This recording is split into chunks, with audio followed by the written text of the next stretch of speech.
সূরাতুশ শুআরার 106 নম্বর আয়াতে আল্লাহ রাব্বুল আলামিন বলেন, ইয ক্বালা লাহুম আখুহুম নূহুন আলা তাত্তাকুন।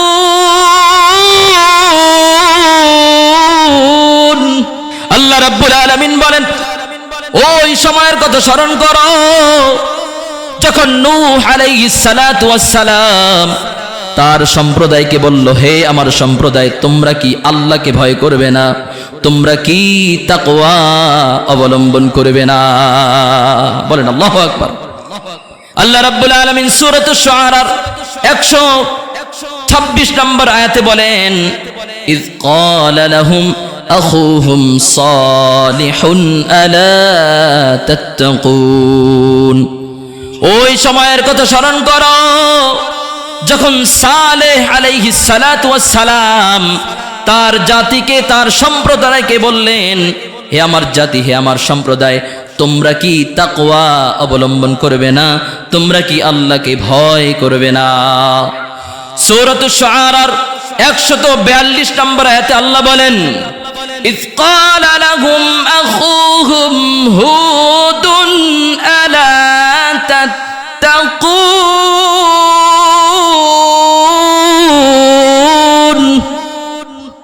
আল্লাহ রাব্বুল আলামিন বলেন, ওই সময়ের কথা স্মরণ করো যখন হুদ সম্প্রদায় তাদের ভাই হুদ আলাইহিস সালাতু ওয়াস সালাম তাদেরকে বলল, হে আমার জাতি, হে আমার সম্প্রদায়, তোমরা কি আল্লাহকে ভয় করবে না? তোমরা কি আল্লাহকে ভয় করবে না? তোমরা কি তাকওয়া অবলম্বন করবে না? আল্লাহ রাব্বুল আলামিন সূরাতুশ শুআরার 161 নম্বর আয়াতে বলেন, ইয ক্বালা লাহুম আখুহুম লূতুন আলা তাত্তাকুন। আল্লাহ রাব্বুল আলামিন বলেন, ওই সময়ের কথা স্মরণ করো যে সময় লূত আলাইহিস সালাতু ওয়াস সালাম তার সম্প্রদায়কে বলল, হে আমার সম্প্রদায়, তোমরা কি তাকওয়া অবলম্বন করবে না? তোমরা কি আল্লাহকে ভয় করবে না? সূরাতুশ শুআরার 177 নম্বর আয়াতে আল্লাহ রাব্বুল আলামিন বলেন, ইয ক্বালা লাহুম শুআইবুন আলা তাত্তাকুন।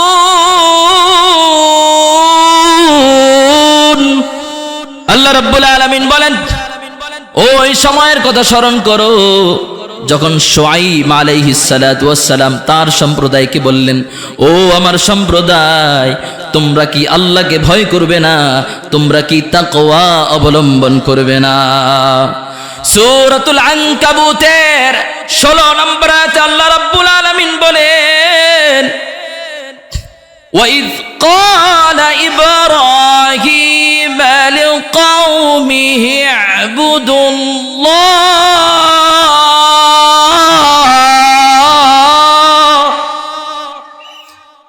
وَاتَّقُوهُ।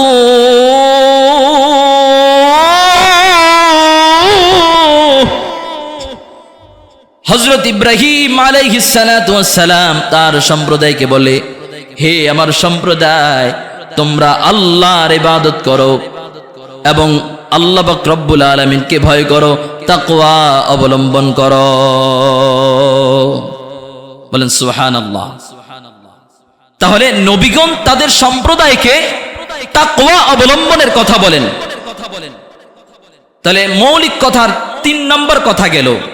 4 নম্বর, বিশেষ করে স্পেশাল ভাবে আমাদের নবীজি সরকারে কায়নাত, ফখরে মওজুদাত, আফতাবে নবুয়ত, নবুয়তের সূর্য মুহাম্মদ আরবি সাল্লাল্লাহু আলাইহি ওয়াসাল্লাম, যিনি সাকিয়ে কাউসার, মদিনাহ কা তাজদার, কিয়ামতের ময়দানে আমাদের জন্য সুপারিশকারী হবেন, তিনি আমাদেরকে বিশেষভাবে, স্পেশাল ভাবে আমাদেরকে তাকওয়ার ওসিয়ত করেন। আল্লাহ পাক রব্বুল আলামিন কোন জাতির ভাগ্য পরিবর্তন করে দেন না যে পর্যন্ত ওই জাতি ভাগ্য পরিবর্তনের জন্য সচেষ্ট না হয়, চেষ্টা না করে। যদি কোনো জাতি তাদের নিজেদের ভাগ্য পরিবর্তন করার চেষ্টা করে, সচেষ্ট হয়, এই সচেষ্ট হলে ভাগ্য পরিবর্তন করার চেষ্টা করলেই আল্লাহ রাব্বুল আলামিন তাদের ভাগ্য পরিবর্তন করে দেবেন। আর যদি সচেষ্ট না হয়, ফেরেশতা এসে আমাদের কপাল ভালো বানায় দেওয়া যাবে না। তাহলে এই কোরআন এসেছে ভাগ্য পরিবর্তন করার জন্য। কিন্তু আমরা আজ পৃথিবীতে আজ কোরআন যাদের কাছে আছে, আজ দেখি তারাই সবচেয়ে বেশি মার খায়। ঠিক কিনা বলেন? কথা বলবেন। কোরআন তো ভাগ্য পরিবর্তন করার জন্য আসলো, কিন্তু আজ পৃথিবীতে কোরআন যাদের কাছে তারাই সবচেয়ে বেশি মার খায়। ঠিক কিনা বলেন?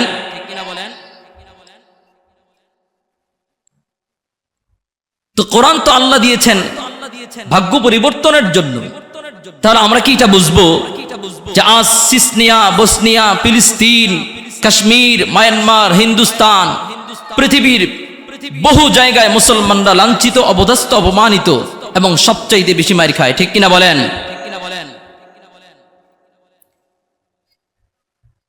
তো আমরা কি একটা বুঝবো যে কোরআন যাদের কাছে আছে তাহলে তারাই পৃথিবীতে মার খাওয়ার জন্য আসছে নাকি?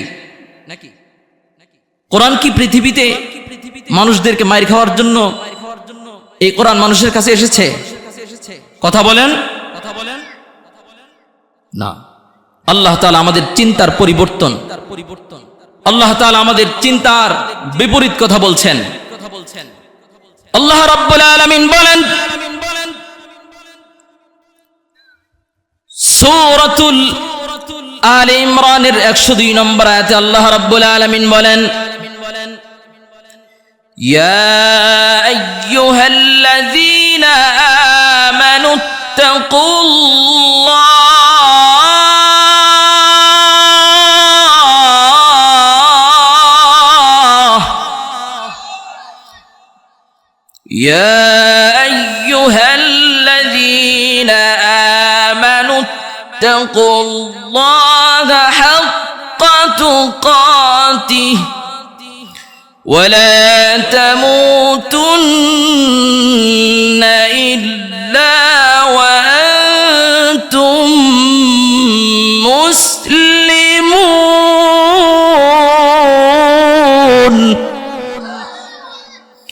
আল্লাহ রাব্বুল আলামিন বলেন এই কোরআন মানুষের পরিবর্তন, মানুষের ভাগ্য পরিবর্তন করার জন্য এসেছে। হে ইমানদারগণ, এই বিশ্বাসীগণ, আল্লাহকে ভালোবাসো। আল্লাহ রাসূল, আল্লাহর হাবিব সাল্লাল্লাহু আলাইহি ওয়াসাল্লাম, মুহাম্মদ আরবি সাল্লাল্লাহু আলাইহি ওয়াসাল্লামকে ইন্ডিকেটেড করে কোরআনুল কারীমের মধ্যে সূরাতুত তাহা এর প্রথম এবং দ্বিতীয় আয়াত নাজিল করলেন। আল্লাহ রাব্বুল আলামিন বলেন, তাহা মা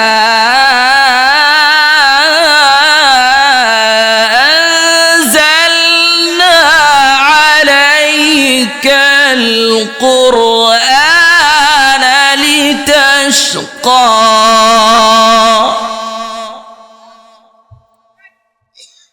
হে নবী, আমি এই কোরআন আপনার উপরে এজন্য অবতীর্ণ করি নাই যে এই কোরআনের কারণে আপনি ভাগ্যহত হবেন, এই কোরআনের কারণে আপনার ভাগ্য বিপর্যস্ত হবে, এই কোরআনের কারণে আপনি হতভাগ্য হবেন। এই জন্য কোরআনুল কারীম আপনার নিকট আমি অবতীর্ণ করি নাই। বলেন সুবহানাল্লাহ। আল্লাহর হাবিব সাল্লাল্লাহু আলাইহি সাল্লাম এই কোরআনুল কারীম দিয়ে একটি সুন্দর, সমৃদ্ধ, শোষণহীন, দুর্নীতি মুক্ত, চাঁদাবাজ মুক্ত, টেন্ডারবাজি মুক্ত, দখলদারি মুক্ত একটি সুন্দর সমৃদ্ধ দেশ, রাষ্ট্র, সমাজ আমাদের পৃথিবীবাসীকে আল্লাহর হাবিব সাল্লাল্লাহু আলাইহি ওয়াসাল্লাম উপহার দিতে পেরেছেন কি পারেন নাই? কথা বলেন। এই কোরআনুল কারীম দিয়ে মুহাম্মদ আরবি সাল্লাল্লাহু আলাইহি ওয়াসাল্লামকে তিনি এই পৃথিবীর মানুষকে একটি সুন্দর, সমৃদ্ধ, দুর্নীতিমুক্ত, শোষণ মুক্ত এই একটি সমাজ, একটি রাষ্ট্র আল্লাহর হাবিব সাল্লাল্লাহু আলাইহি সাল্লাম আমাদেরকে উপহার দিয়েছেন কি দেন নাই? দেয় নাই? কথা বলেন, দিয়েছেন কি দেন নাই? আপনারা কথা বলতে হবে তো। আপনারা কথা বললে যে আমি কথা বলার সুযোগ পাবো, কথোপকথন হবে। আমি বলবো, আপনারা হা না জি ঠিক ঠাক সুবহানাল্লাহ আলহামদুলিল্লাহ আল্লাহু আকবার ইন্না লিল্লাহ বলে বলবেন তো, তখন বুঝবো আমি ময়দানে আছি। আর যদি শুনি কিছুই না বলেন, আমি বুঝবো আমি মনে হয় কবরস্থানে আছি। তো আপনারা কি জেতা মানুষ না মরা মানুষ? কথা বলেন, জেতা মানুষ না মরা মানুষ? অতএব জেতা মানুষ মধ্যে যদি অনুভূতি থাকে, বুঝ শক্তি থাকে, তাহলে কথার উত্তর দিবেন তো ইনশাআল্লাহ? দিবেন তো ইনশাআল্লাহ? আল্লাহর হাবিব সাল্লাল্লাহু আলাইহি ওয়াসাল্লাম কোরআন দিয়ে সমাজ পরিবর্তন করে একটি সুন্দর সমাজ আমাদেরকে উপহার দিয়েছিলেন। আমি আপনাদেরকে জিজ্ঞেস করতে চাই, যে কোরআন দিয়ে মুহাম্মদ আরবি সাল্লাল্লাহু আলাইহি ওয়াসাল্লাম আমাদেরকে একটি সুন্দর সমাজ আমাদেরকে উপহার দিয়েছিলেন, যেই কোরআন দিয়ে, ওই কোরআন কি এখন আমাদের কাছে ওই রকম অবিকল নাই? কথা বলেন, নাই? আছে। তাহলে সমস্যা কোথায়?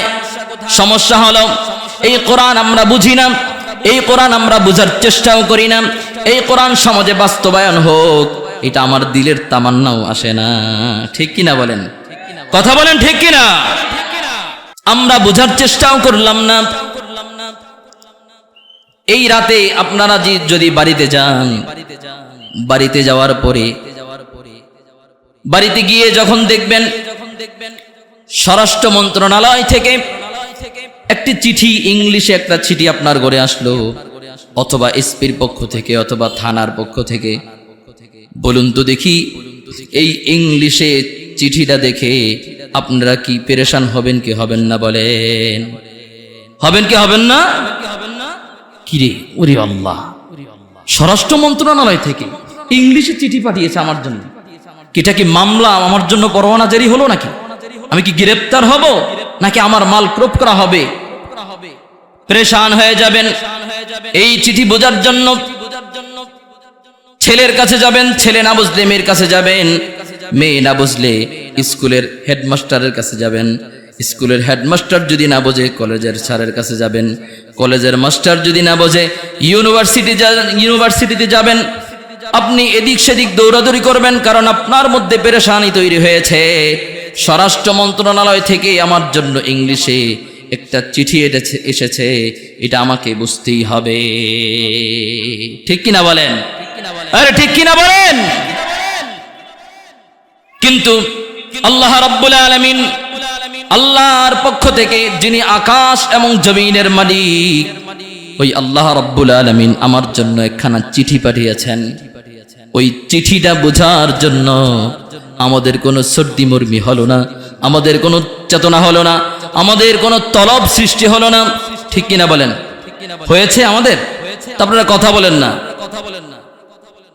আজ এই কোরআনুল কারীম আল্লাহ রাব্বুল আলামিন পাঠিয়েছেন, এই কোরআন বুঝার জন্য আমার কোনো চিন্তাও হলো না। এই কোরআনুল কারীম বিশাল এক গ্রন্থ, এর মধ্যে 114টি সূরা আছে, 540টি রুকু আছে। এই কোরআনের মধ্যে 6666টি আয়াত আছে, কিন্তু এর একটু কম বেশ আছে। 6666 যে আমরা বলি, একটু কম বেশ আছে। 6666 না বলে 6 সহস্রাধিক বললে বেশি ভালো হয়। এই কোরআনুল কারীমে 6666 আয়াত আপনারা বলেন বা 6 সহস্রাধিক আয়াত আছে। এর মধ্যে 550টি আয়াত হলো হুকমে শরঈ, শরীয়তের বিধিবিধানের ব্যাপারে। যে আল্লাহ বললেন এই 550 আয়াতে এটা করবা, এটা করবা না, এটা খাইবা, এটা খাইবা না, এটা ধরবা, এটা ধরবা না, এটা বলবা, এটা বলবা না। এই বিধিনিষেধের 550 আয়াত। কিন্তু বাকি যে 6000 আয়াত রয়েছে, এই 6000 আয়াত আমার বোঝার জন্য কোনো সময় চিন্তা এসেছে কি? কথা বলেন, এসেছে? এই পুরা কোরআনুল কারীমের 6666 আয়াতি মানব জীবন, মানুষের জীবন সম্পর্কিত। এই 6000 আয়াত আমার বোঝার জন্য কোনো সময় চেতনা তলব সৃষ্টি হলো না। আমরা তো পুরা জীবন নামাজ পড়লাম, আমার বয়স 20 বছর, 30 বছর, 50 বছর, 80 বছর, 100 বছর পড়লো। আমি পুরা জীবন নামাজ পড়লাম। নামাজ পড়ার সময় আমি যখন আল্লাহু আকবার বললে নামাজ পড়ে নিয়ত বাঁধার পরে সানা সুবহানাকা পড়ার পরে সূরা মিলালাম, সূরা ফাতিহা পড়লাম, এরপরে রুকুতে গেলাম। রুকুতে যাওয়ার পরে রুকু থেকে ওঠার সময় বললাম সামিআল্লাহু লিমান হামিদা। আমি যদি এখন আপনাদেরকে জিজ্ঞেস করি, এই যে বললাম সামিআল্লাহু লিমান হামিদা, এই সামিআল্লাহু লিমান হামিদার শব্দের অর্থ কি? এটা কি আপনাদেরকে যদি জিজ্ঞেস করি যে এই সামিআল্লাহু লিমান হামিদার অর্থটা কি, এটা কি কোনোদিন কাউকে জিজ্ঞেস করেছেন? কথা বলেন, করেছেন? কোনোদিন এটা জিজ্ঞেস করার জন্য চিন্তাও আসে নাই। এখন যদি আমি আপনাদেরকে জিজ্ঞেস করি, বলুন তো দেখি সামিআল্লাহু লিমান হামিদা শব্দের অর্থ কি? এখন যদি কাউকে জিজ্ঞেস করি, ফার্স্ট ডিভিশনে ফেল করবেন এরকম লোক আছে না নাই? আছে না নাই? সুবহান রাব্বিয়াল আযীম পড়ি, এর অর্থ জানি না। সুবহান রাব্বিয়াল আ'লা পড়ি, এর অর্থ জানি না। আত্তাহিয়াতু পড়ি, অর্থ কি জানি না। দোয়ায়ে কুনুত পড়ি, অর্থ কি জানি না। সূরাতুল ফাতিহা পড়ি, অর্থ কি জানি না। সূরাতুল ইখলাস পড়ি, অর্থ কি জানি না। কিন্তু বলুন তো দেখি, আমরা যে এই কোরআন বুঝলাম না, এই কোরআনের অর্থ জানার চেষ্টা করলাম না, তাহলে আমরা কি এই যে বুঝলাম না এবং জানলাম না, আল্লাহর পক্ষ থেকে আমাদেরকে আকাশ এবং জমিনের মালিক আমাদেরকে একখানা চিঠি কোরআনুল কারীম দিয়েছেন আমাদের ভাগ্য পরিবর্তন করার জন্য। এই কোরআনুল কারীম যে আমি বুঝার চেষ্টা করলাম না, আমি তো একটু চিন্তাও করলাম না। আমার বয়স থেকে তো 40 বছর, 50 বছর, 60, 70, 80 বছর পার হয়ে গেল। বলুন তো দেখি, যে বোঝার চেষ্টা করলাম না, এটা কি আমরা যে কোরআন বুঝি না বা বোঝার চেষ্টা করলাম না, এটা কি আমাদের জন্য খুব কৃতিত্বের ব্যাপার? কৃতিত্বের ব্যাপার নাকি এটা অপরাধের ব্যাপার? কোরআন যে বুঝলাম না, কোরআন যে জানলাম না, এটা কি আমাদের জন্য খুব আনন্দের বিষয়, কৃতিত্বের ব্যাপার, নাকি খুব অপরাধের ব্যাপার? কথা বলেন। কোরআন যে আমরা বুঝলাম না, আল্লাহ পাঠালেন, এই কোরআন যে বুঝলাম না, এটা কি কৃতিত্বের ব্যাপার না অপরাধের ব্যাপার? মাশাআল্লাহ, আপনারা বুঝছেন। তাহলে অপরাধের ব্যাপার। তাহলে আমরা জেনে শুনে বুঝে শুনেই অপরাধ করেছি। জেনে শুনে বুঝে শুনে অপরাধ করলে এই অপরাধ কি ক্ষমা হওয়ার যোগ্য?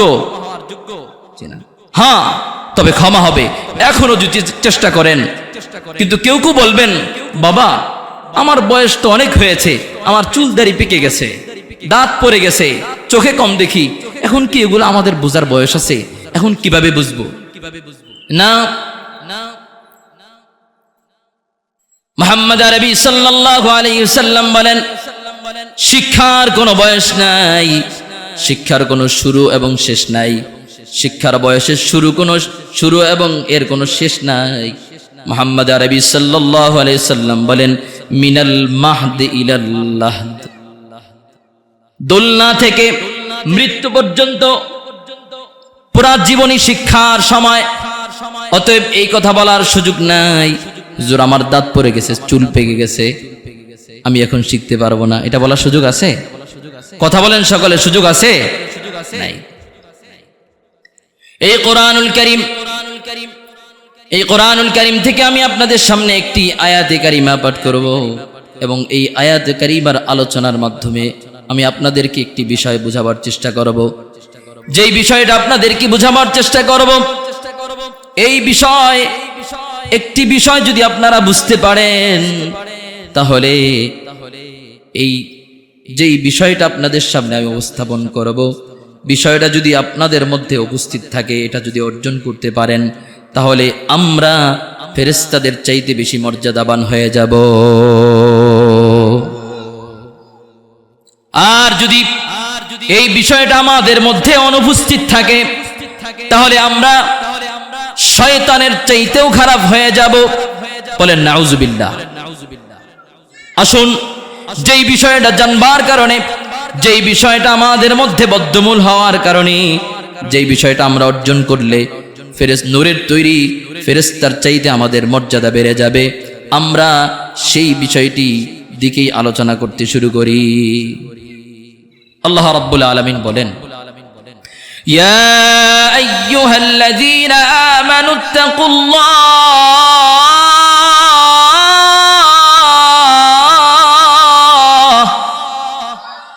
হাক্কা তুকাতিহি ওয়ালা তামুতুন্না ইল্লা ওয়া আনতুম মুসলিমুন।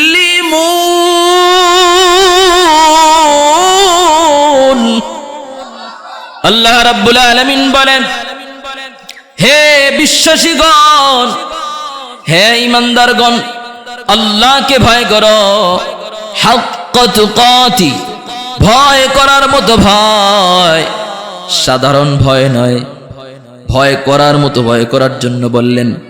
আল্লাহ রাব্বুল আলামিন বললেন, হে ঈমানদারগণ, আল্লাহকে ভয় করো, হাক্কা তুকাতি, ভয় করার মতো ভয়, আল্লাহকে যেইভাবে ভয় করা দরকার ওইভাবে ভয় করো। ওয়ালা তামুতুন্না ইল্লা ওয়া আনতুম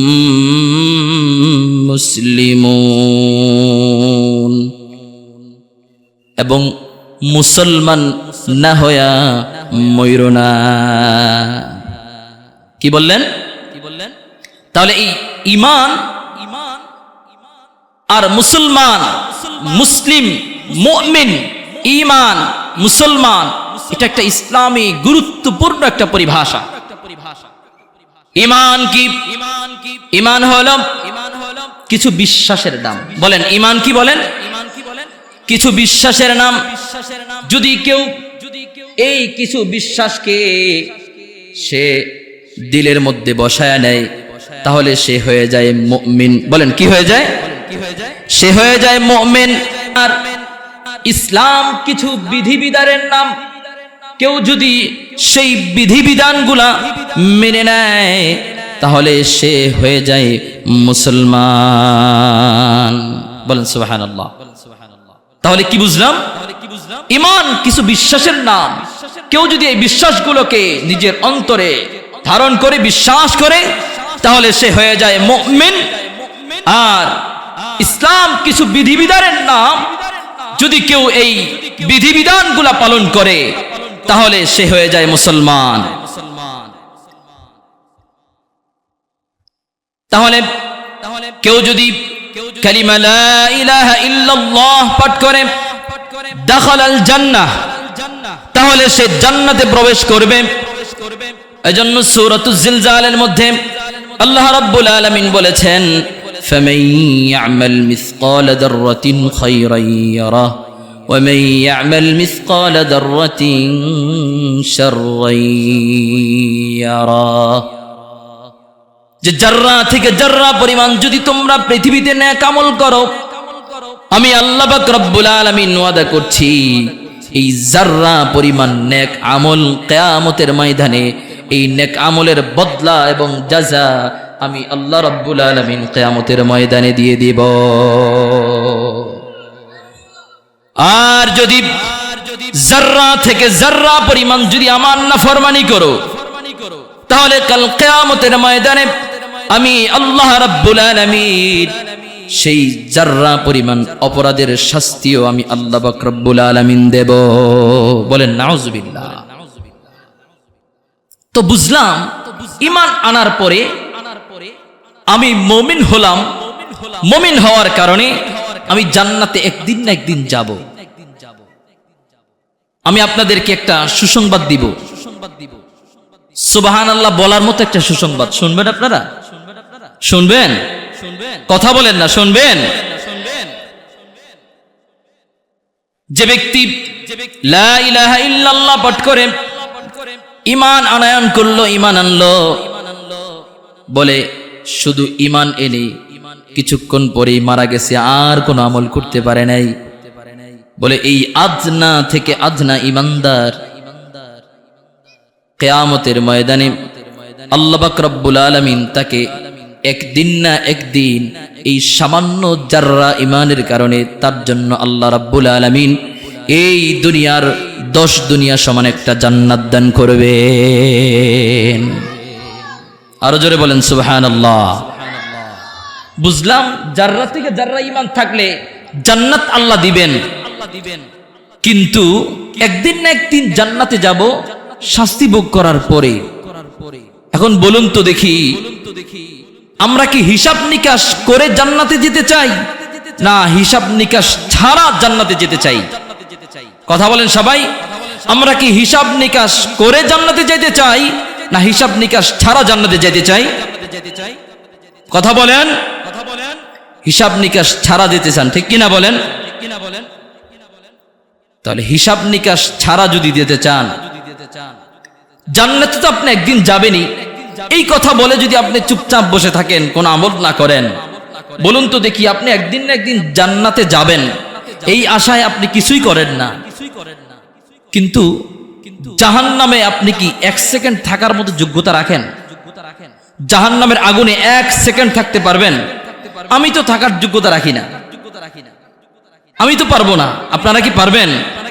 এটা কি দুনিয়ার আগুন যে হাত ল্যাম্পের উপরে বা কপির বাতির উপরে বা মোমের বাতির উপরে এইভাবে হাত এদিক থেকে এদিক নেওয়া যায়? জাহান্নামের আগুনে কি এদিক থেকে এদিক নেওয়া যাবে? কথা বলেন, নেওয়া যাবে? লক্ষ্য করে শুনুন, আমি যে বিষয়টি আপনাদের সামনে উপস্থাপন করলাম, কোরআনুল কারীমের আলী ইমরানের 102 নম্বর আয়াত আল্লাহ বললেন, হে ঈমানদাররা, হে বিশ্বাসীরা, আল্লাহকে ভয় করো, হাক্কু তুকাতি, ভয় করার মতো ভয়। এই তাকওয়ার বিষয় আমি আপনাদেরকে কোরআনের কারীম থেকে দলিল সহকারে কিছু কথা বলবো। তাকওয়ার বিষয় আমি কিছু কথা বলবো 3 স্তরে, 3টি শিরোনামে। 1 নাম্বার তাকওয়া কাকে বলে, 2 নাম্বার তাকওয়ার বিষয়ে 6টি কথা বলবো, তা আপনাদেরকে মনে রাখতে হবে, মৌলিক 6টি কথা।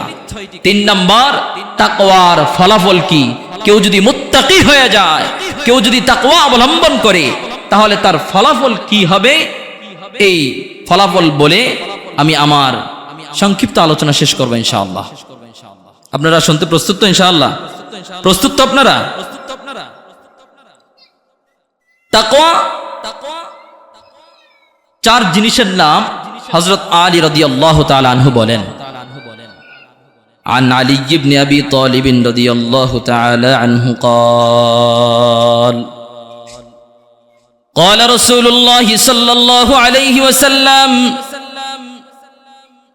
التقوى الخوف من الجليل والعمل بالتنزيل والقناعة بالقليل والاستعداد ليوم الرحيل. আলী রাদিয়াল্লাহু তাআলা আনহু বলেন, আত-তাকওয়া, তাকওয়া হলো আল খাউফু মিনাল জালিল, তাকওয়া হলো আল্লাহকে ভয় করা। বলুন, কি বললাম? তাকওয়া হলো আল্লাহকে ভয় করা। সকলে বলুন।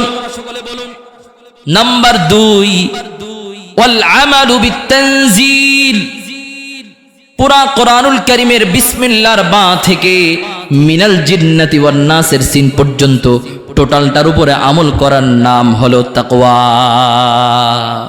সুবহানাল্লাহ বলবেন না? তাহলে কোরআনুল কারীমের পুরাটার উপরে আমল করার নাম হলো তাকওয়া। ওয়াল কানাআতু বিল কালিল,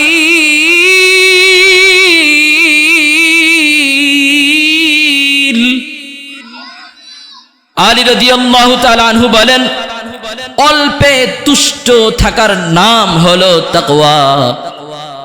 ওয়াল ইস্তিআদাদু লিয়াউমির রাহিল, আখিরাত দিবসকে ভয় করা এবং আখিরাতের প্রস্তুতি গ্রহণ করার নাম হলো তাকওয়া। বলুন আল্লাহু আকবার। তাহলে আলী রাদিয়াল্লাহু তাআলা কি বললেন?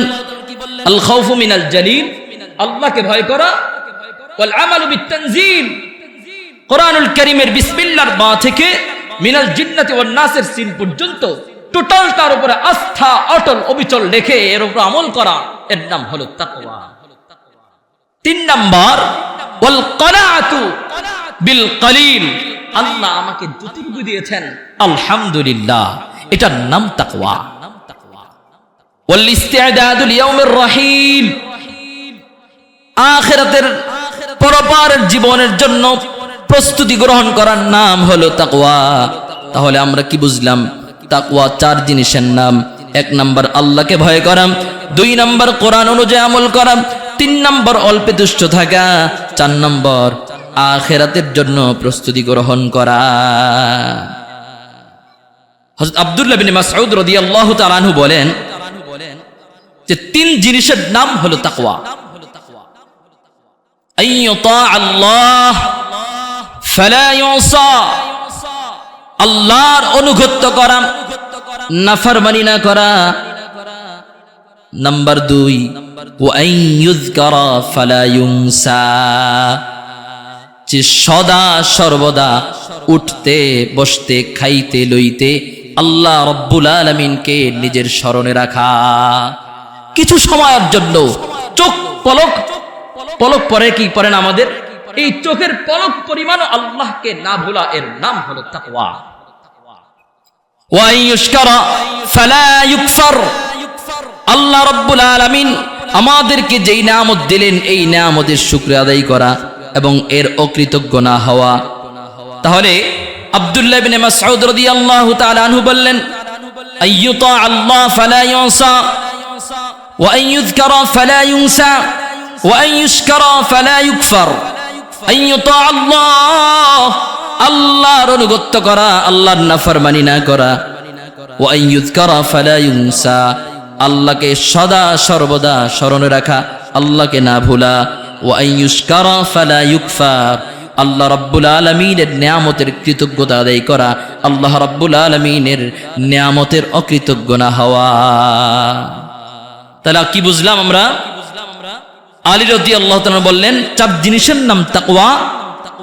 আব্দুল্লাহ ইবনে মাসউদ রাদিয়াল্লাহু তাআলা আনহু বললেন 3 জিনিসের নাম তাকওয়া। 1 নম্বর শিরোনাম গেল।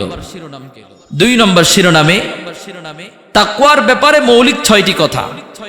1 নম্বর, তাকওয়ার ব্যাপারে আল্লাহ রাব্বুল আলামিন সমস্ত মানুষকে, পুরা সকল মানুষকে, পৃথিবীর শুরু থেকে শেষ পর্যন্ত যত মানুষ আসবে সকল মানুষকে আল্লাহ তাকওয়ার অবলম্বনের আদেশ করেছেন। আল্লাহ তাকওয়া অবলম্বন করার কথা বলেছেন। দলিল সূরাতুন নিসার 1 নম্বর আয়াত আল্লাহ বলেন, ইয়া আইয়ুহান নাস,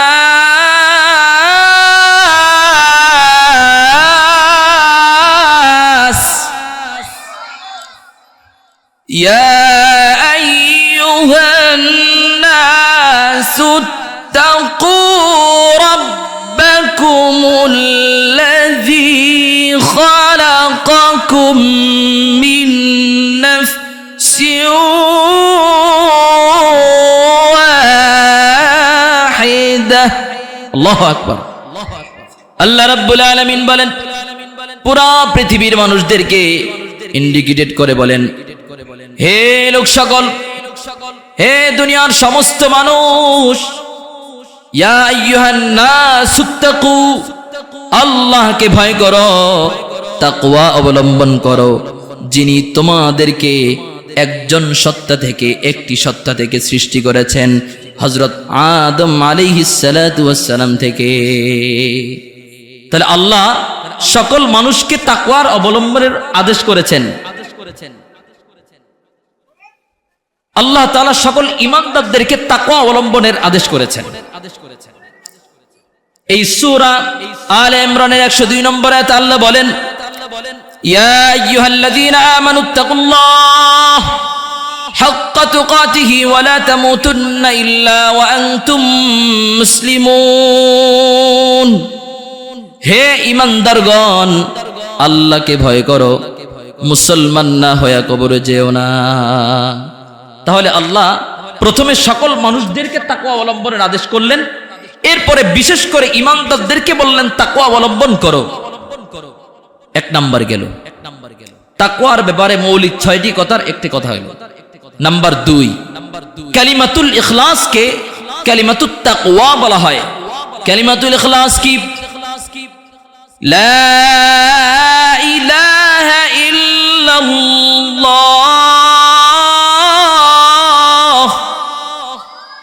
মুহাম্মাদুর রাসূলুল্লাহ।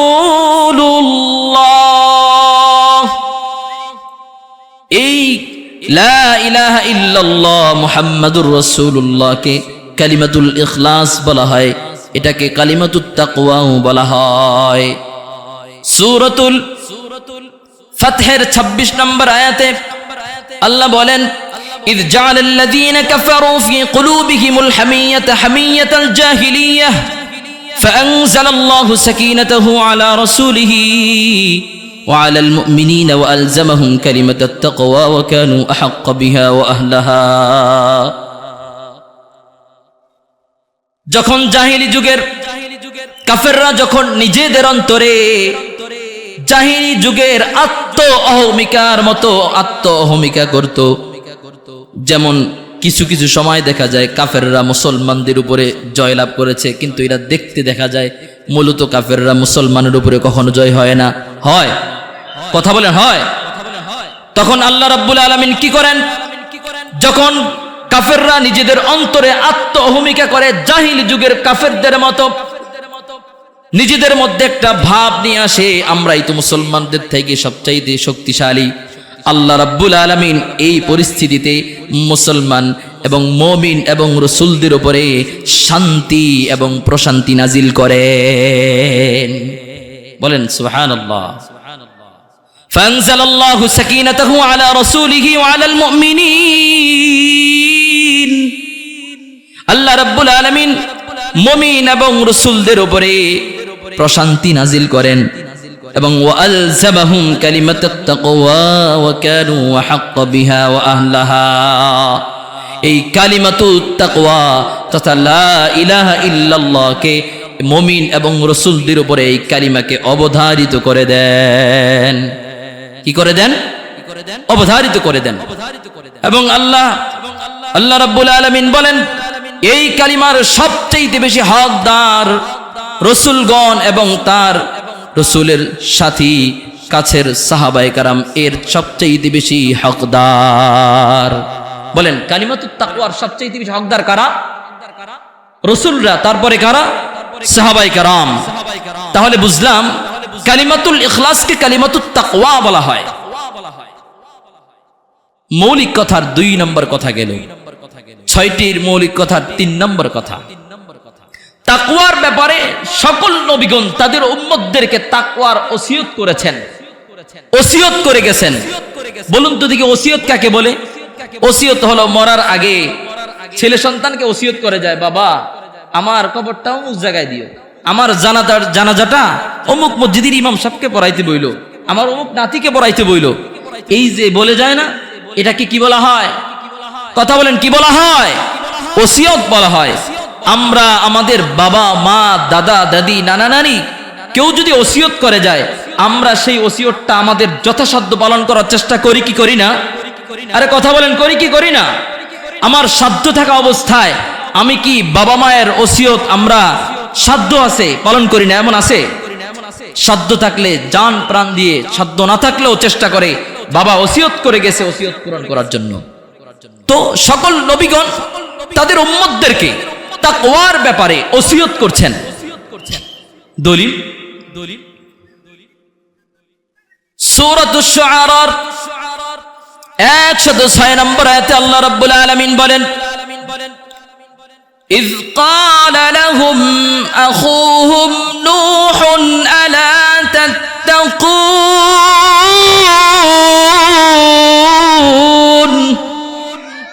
আল্লাহ রাব্বুল আলামিন বলেন, ওই সময়ের কথা স্মরণ করো যখন নূহ আলাইহিস সালাতু ওয়াস সালাম তার সম্প্রদায়কে বলল, হে আমার সম্প্রদায়, তোমরা কি আল্লাহকে ভয় করবে না? তোমরা কি তাকওয়া অবলম্বন করবে না? বলেন আল্লাহু আকবার। আল্লাহ রাব্বুল আলামিন সূরাতুশ শুআরার 126 নম্বর আয়াতে বলেন, ইয ক্বালা লাহুম আখুহুম সালিহুন আলা তাত্তাকুন। ওই সময়ের কথা স্মরণ করো যখন সালেহ আলাইহিস সালাতু ওয়াস সালাম তার জাতিকে, তার সম্প্রদায়কে বললেন, হে আমার জাতি, হে আমার সম্প্রদায়, তোমরা কি তাকওয়া অবলম্বন করবে না? তোমরা কি আল্লাহকে ভয় করবে না? সূরাতুশ শুআরার 142 নম্বর আয়াতে আল্লাহ বলেন, ইয ক্বালা লাহুম আখুহুম হুদুন আলা তাত্তাকুন।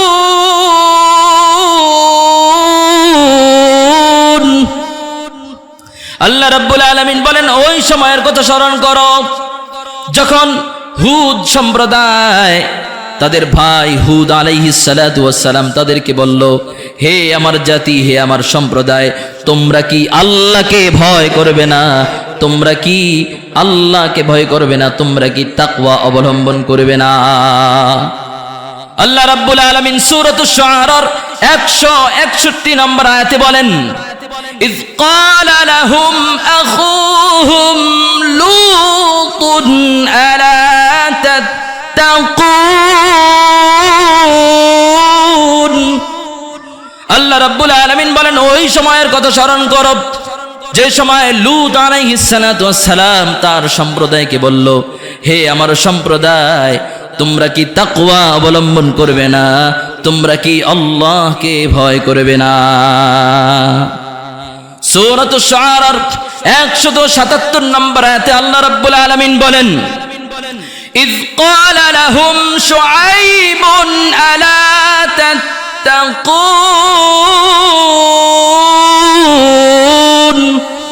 আল্লাহ রাব্বুল আলামিন বলেন, ওই সময়ের কথা স্মরণ করো যখন শুআইব আলাইহিস সালাতু ওয়াস সালাম তার সম্প্রদায়কে বললেন, ও আমার সম্প্রদায়, তোমরা কি আল্লাহকে ভয় করবে না?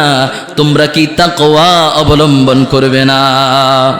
সূরাতুল আনকাবুতের 16 নম্বর আয়াতে আল্লাহ রাব্বুল আলামিন বলেন, وَإِذْ قَالَ إِبْرَاهِيمُ لِقَوْمِهِ اعْبُدُوا اللَّهَ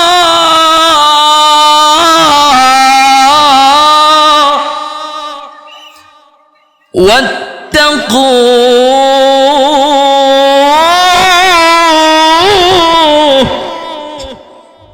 হযরত ইব্রাহিম আলাইহিস সালাতু ওয়াস সালাম তার সম্প্রদায়কে বলে, হে আমার সম্প্রদায়, তোমরা আল্লাহর ইবাদত করো এবং আল্লাহ পাক রব্বুল আলামিনকে ভয় করো, তাকওয়া অবলম্বন করো।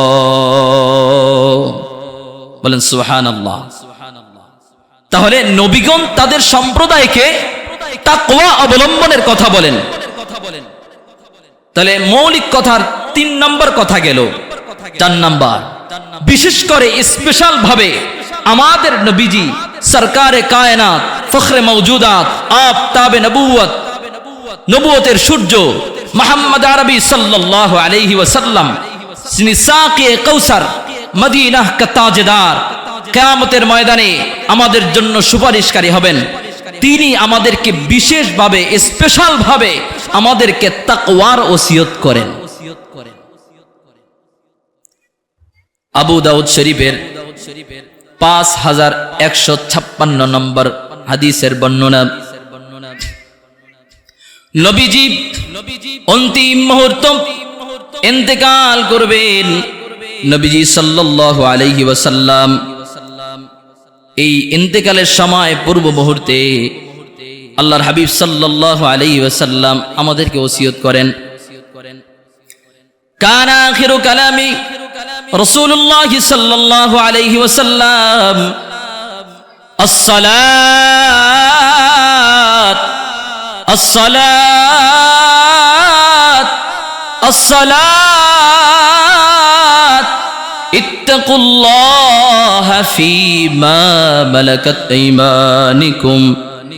আল্লাহর হাবিব সাল্লাল্লাহু আলাইহি সাল্লাম বললেন, যখন রাসূল সাল্লাল্লাহু আলাইহি সাল্লাম দুনিয়া থেকে বিদায় নিয়ে যাবেন, অন্তিম মুহূর্ত,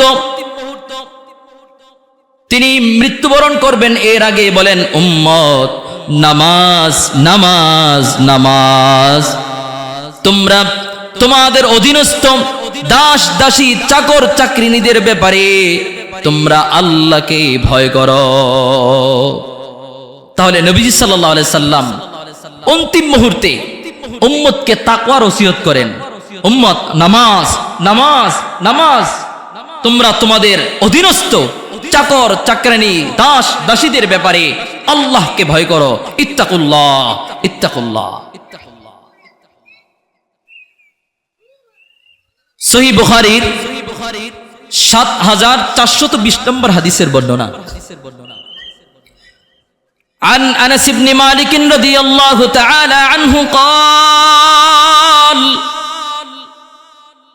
جاء زيد بن حارثة يشكو فجعل النبي صلى الله عليه وسلم يقول اتقوا الله وأمسك عليك زوجك। زيد بن حارث রাসূল সাল্লাল্লাহু আলাইহি সাল্লামের পালক পুত্র যায়েদ ইবনে হারিসা রাদিয়াল্লাহু তাআলা আনহু, তিনি এসে রাসূলের কাছে অভিযোগ করলেন, ও আল্লাহর রাসূল, আমার স্ত্রীর ব্যাপারে আপনি ফয়সালা করেন। আল্লাহর হাবিব সাল্লাল্লাহু আলাইহি সাল্লামের কাছে যখন যায়েদ আসলো, আল্লাহর হাবিব সাল্লাল্লাহু আলাইহি ওয়াসাল্লাম যায়েদকে বয়ান দেওয়ার আগে বললেন, ও যায়েদ ইত্তাকুল্লাহ, ও যায়েদ ইত্তাকুল্লাহ, আল্লাহকে ভয় করো। ওয়া আমসিক আলাইকা যাওজাক, তুমি তোমার স্ত্রীকে নিয়ে সংসার করো, তুমি তোমার স্ত্রীকে নিয়ে চলে যাও। তাহলে যায়েদ ইবনে হারিসা রাসূলের কাছে তার স্ত্রীর ব্যাপারে বিচার দেওয়ার জন্য আসলো, যে সে ছেড়ে দিবে। আল্লাহর হাবিব সাল্লাল্লাহু আলাইহি সাল্লাম বললেন, যায়েদ ইত্তাকুল্লাহ, আল্লাহকে ভয় করো, আল্লাহকে ভয় করো। এরপর বললেন, তুমি তোমার স্ত্রীকে নিয়ে বাড়িতে চলে যাও। তাই নবী আরবি সাল্লাল্লাহু আলাইহি সাল্লাম তাকওয়ার কথা বলেন। আবু দাউদ শরীফের 4607 নম্বর আয়াতের বর্ণনা, 7 নম্বর হাদিসের বর্ণনা। আল্লাহর হাবিব সাল্লাল্লাহু আলাইহি সাল্লাম বলেন, আল্লাহর হাবিব সাল্লাল্লাহু আলাইহি সাল্লাম বলেন, উসিকুম বিতাকওয়াল্লাহ, আপনাকে আমাকে সকলকে মিলে আল্লাহর হাবিব সাল্লাল্লাহু আলাইহি সাল্লাম বললেন, উম্মত উসিকুম বিতাকওয়াল্লাহ, আমি নবী তোমাদেরকে তাকওয়ার ব্যাপারে ওসিয়ত করলাম। তোমরা আল্লাহর ব্যাপারে তাকওয়া অবলম্বন করো, আল্লাহকে ভয় করো। বলেন আল্লাহু আকবার। নবীজি সাল্লাল্লাহু আলাইহি সাল্লাম তাকওয়ার জন্য ওসিয়ত করলেন। আবু দাউদ শরীফের 2231 নম্বর হাদিসের বর্ণনা। আল্লাহর হাবিব সাল্লাল্লাহু আলাইহি সাল্লাম বলেন, একদিন বারিরা রাদিয়াল্লাহু তাআলা আনহু, বারিরা রাদিয়াল্লাহু তাআলা আনহু ব্যাপারে মুগীস রাদিয়াল্লাহু তাআলা আনহু এক সাহাবী, তার স্ত্রীর ব্যাপারে, তার স্ত্রীর নাম হলো বারিরা।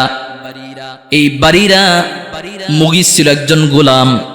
এই গোলাম হওয়ার কারণে বারিরা তাকে দেখতে পারে না। আমার স্বামী গোলাম, তার মধ্যে একটা কেমন জানি ভাব, তা আমার স্বামী গোলাম, এজন্য তার মধ্যে একটু আনচান ভাব। এজন্য সে বলে, বারিরা, মুগীস বলে আল্লাহ রাসূলের কাছে, ইসফালি আলাইহা, এসে বলে, আল্লাহ রাসূল, আপনি আমার স্ত্রীকে একটু আমার ব্যাপারে সুপারিশ করেন। আপনারা যেমন আপনাদের স্ত্রীদের ব্যাপারে হুজুরদের কাছে যায় বলেন, হুজুর একটু বুঝান, সে তো বুঝতে চায় না। ঠিক তেমনি মুগীস রাদিয়াল্লাহু তাআলা আনহু বারিরার ব্যাপারে রাসূলকে বলেন, আল্লাহ রাসূল, আপনি একটু বারিরাকে বুঝান। আল্লাহর হাবিব সাল্লাল্লাহু আলাইহি সাল্লাম বারিরাকে ডাকলেন। বারিরাকে ডেকে আল্লাহর হাবিব সাল্লাল্লাহু আলাইহি সাল্লাম বললেন, ইত্তাকুল্লাহ ফাইন্নাহু যাওজুকি ওয়া আবু ওয়ালাদুকি। হে বারিরা, তুমি আল্লাহকে ভয় করো, তুমি আল্লাহকে ভয় করো, এবং সে তো তোমার স্বামী এবং তোমার সন্তানেরও বাবা। তো কি বললেন? বারিরা, তুমি আল্লাহকে ভয় করো। আল্লাহকে, মুগিস রাদিয়াল্লাহু তাআলা আনহু ব্যাপারে বারিরাকে বললেন আল্লাহকে ভয় করো, আল্লাহকে ভয় করো। তারপরে বললেন যে তুমি তোমার স্বামীর সাথে খারাপ আচরণ করো না, সে তো তোমার সন্তানের বাবা এবং তোমার স্বামী। তাহলে রাসূল আরবি সাল্লাল্লাহু আলাইহি সাল্লাম উম্মতদেরকে তাকওয়ার ওসিয়ত করেছেন। কয় নম্বর কথা গেল? কয় নম্বর গেল? তাকওয়ার ব্যাপারে মৌলিক 4টি কথা গেল। তাকওয়ার ব্যাপারে 5 নম্বর কথা। তাকওয়া কলবে থাকে। কোথায় থাকে বলেন? বলেন কোথায় থাকে? কোথায়? কলবে। তাকওয়া থাকে কলবে। আল্লাহর হাবিব সাল্লাল্লাহু আলাইহি সাল্লাম বললেন, লা তাহাসাদু ওয়ালা তানাজাসু ওয়ালা তাবাগাদু ওয়ালা তাদাবারু ওয়ালা ইয়াবি' বা'দুকুম আলা বাই'i বা'দ ওয়াকুনু ইবাদাল্লাহি ইখওয়ানা। হে আমার উম্মত, তোমরা হিংসা করো না, ওয়ালা তানাজাসু বিদ্বেষ পোষণ করো না, ওয়ালা তাবাগাদু তোমরা মানুষের প্রতি অপদস্থ করো না, ওয়ালা তাদাবারু মানুষের আড়ালে একে অন্যের ব্যাপারে ষড়যন্ত্র করো না।